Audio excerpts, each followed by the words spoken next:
This week's laboratory is a laboratory on the spinal cord. And so in the next couple images, what we will do is look at 5 different models of the spinal cord and identify the structures that make up the spinal cord. When we look at the spinal cord, first of all, we want to just identify our orientation. And so we're going to have dorsal up here and ventral down here.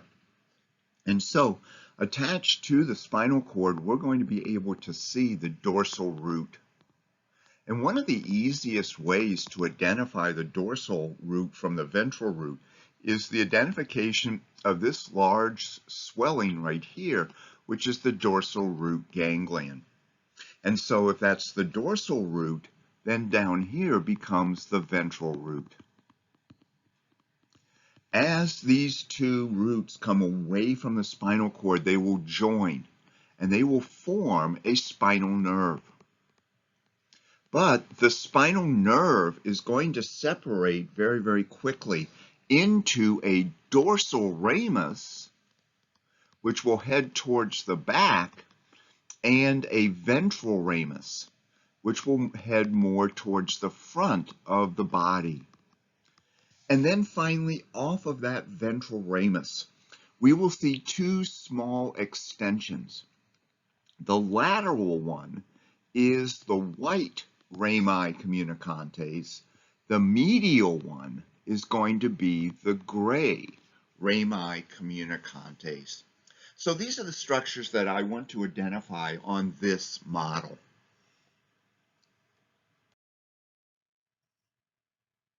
This slide will just show the same picture with the list of structures that you'll want to be able to identify.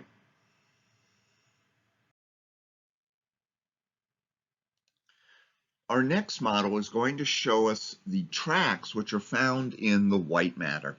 And so we're going to see dorsal, we are going to see ventral on this model.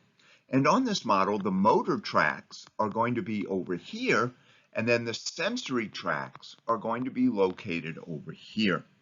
And so as we look, the first motor tract that we want to identify is the lateral cortical spinal tract. And the lateral cortical spinal tract was for voluntary motor innervation.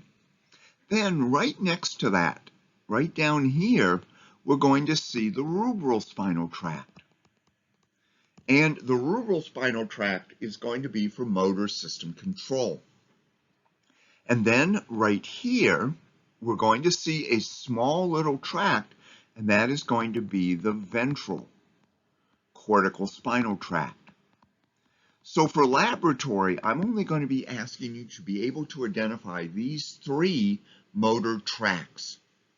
And then if we look at the sensory side, we're going to see along the dorsal aspect, we're going to see the gracile fasciculus. And right next to that, we're going to see the cuneate fasciculus. These 2 tracts are for fine touch to the body. Gracile for the lower half, cuneate for the upper half. Then along the side, right here and right here, we're going to see the dorsal and the ventral spinocerebellar tracts. And these 2 tracts are for proprioception. And then finally, we want to identify the anterior spinothalamic tract. And that tract is going to be for crude touch.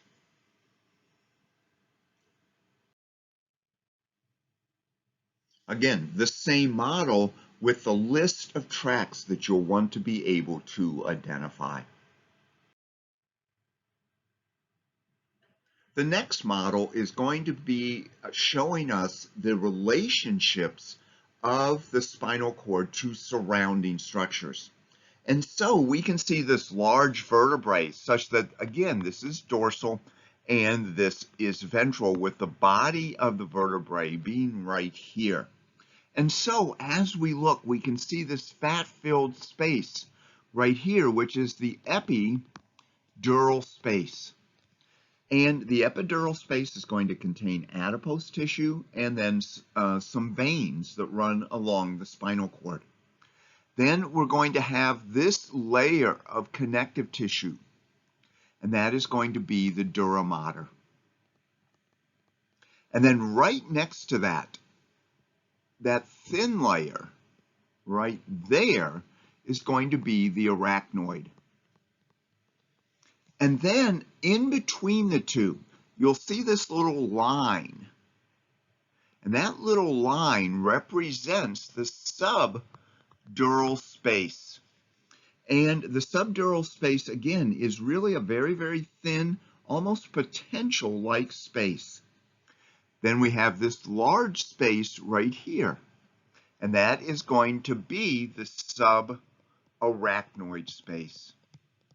And that subarachnoid space is where the cerebral spinal fluid is going to circulate around the spinal cord.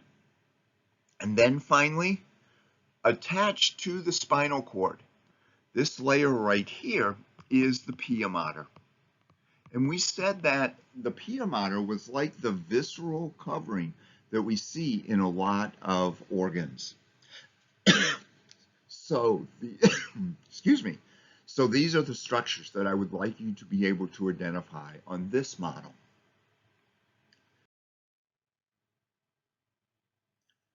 Again, same model, and then now we have the list of structures that I would like you to be able to identify on this model.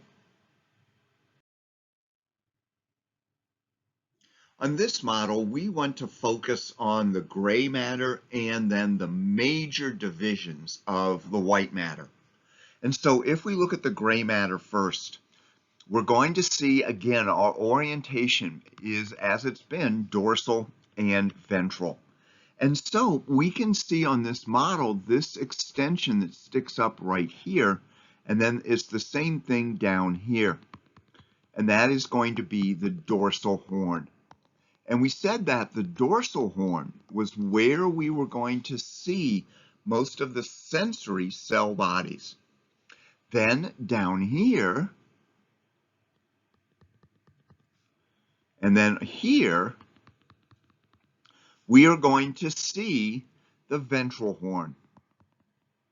And we said that the ventral horn was where most of the motor neurons were going to be located.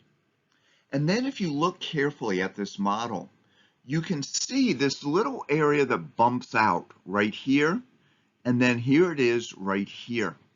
And this area is either the lateral horn or the intermediate horn. This horn is only found from T1 to L3 spinal cord nerve levels, and this represents the origin of the sympathetic nervous system.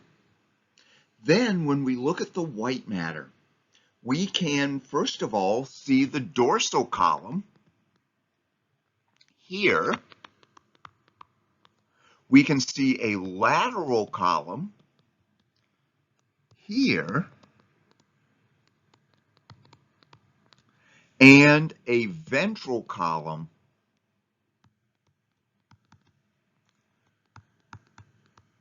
right there, and that is going to be where the axon tracts will be located.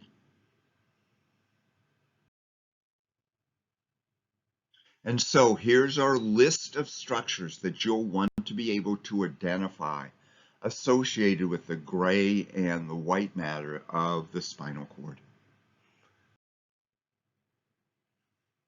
And then finally, we have this model that shows us the full extent of the spinal cord.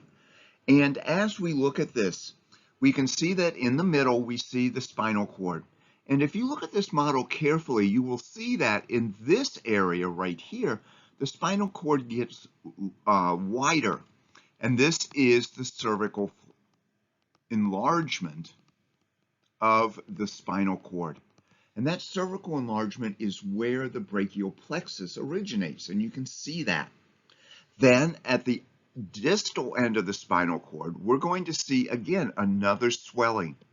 And this is called the lumbar or the lumbosacral enlargement. And again, I don't really care what term you use. And this is going to be where the lumbosacral plexus is going to originate. But then right after that enlargement, you can see where this model and the spinal cord tapers off. That tapering is the conus medullaris.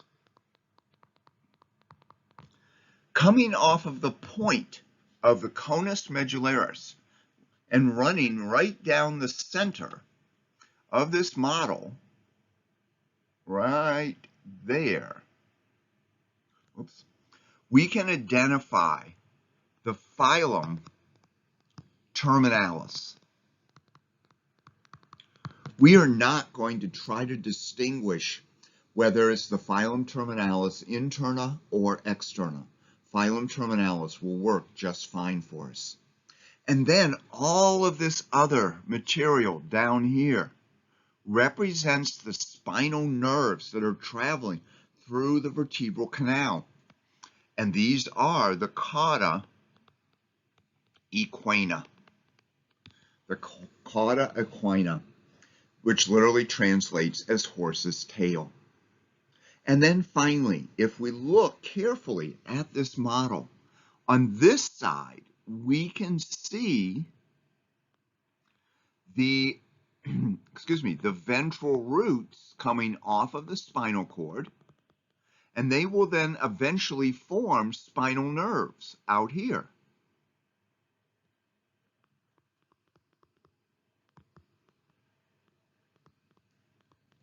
And then on the other side, we see that the ventral roots have been cut, and we see these extensions coming out here, and these are going to be our dorsal roots.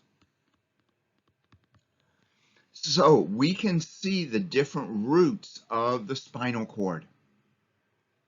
And then again, if you look very, very carefully, coming down here, we can see the sympathetic chain. And we can see the sympathetic chain ganglion. And then attached to the ventral ramus, we are going to see two little arms. The lateral arm is going to be the white ramus, and the medial arm is going to be the gray rami communicantes.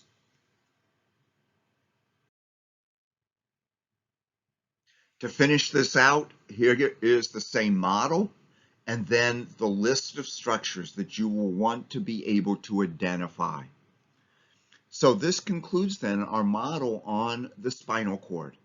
5 different presentations with different structures that you will want to be able to identify.